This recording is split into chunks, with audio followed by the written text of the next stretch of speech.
Hey YouTube, John here. I want to talk to you real quickly about why I think the country is completely screwed and on the way to a civil war. And here's why.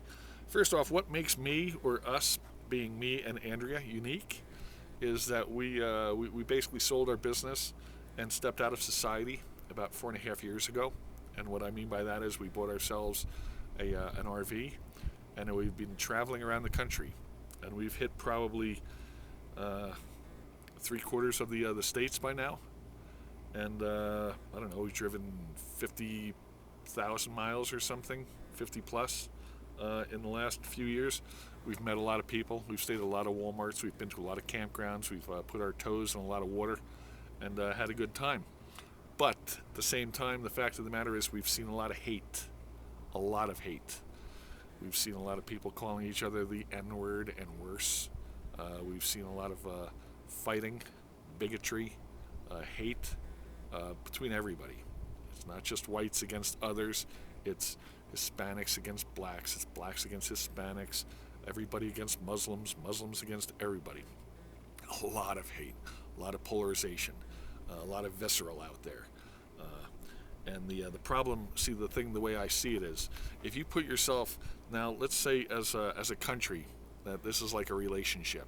Now, everybody think back to maybe their first girlfriend or first boyfriend or second or whatever, but you will reach a point with that individual where you have had enough.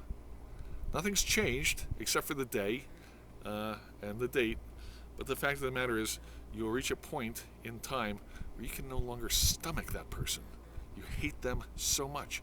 And yet, as I said, nothing's really changed.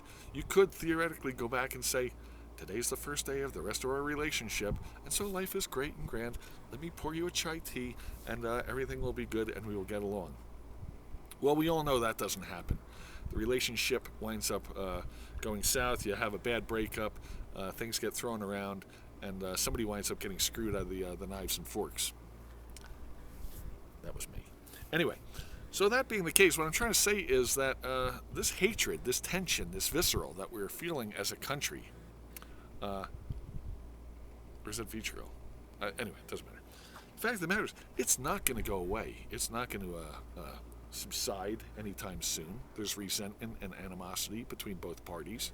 The Republicans look at the Democrats like they are socialist wanting tree-hugging Fruit Loops.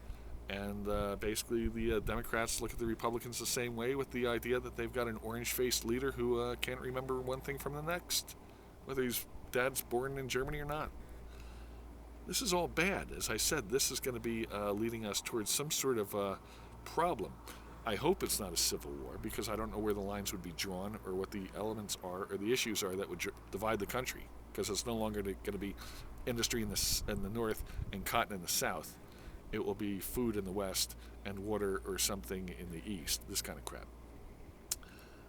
And I don't think it'll be everybody out there with their Kentucky long rifle and muskets. It's going to be a bad deal. It'll be rioting and national emergencies and things of this nature. It's not going to be fun if it happens.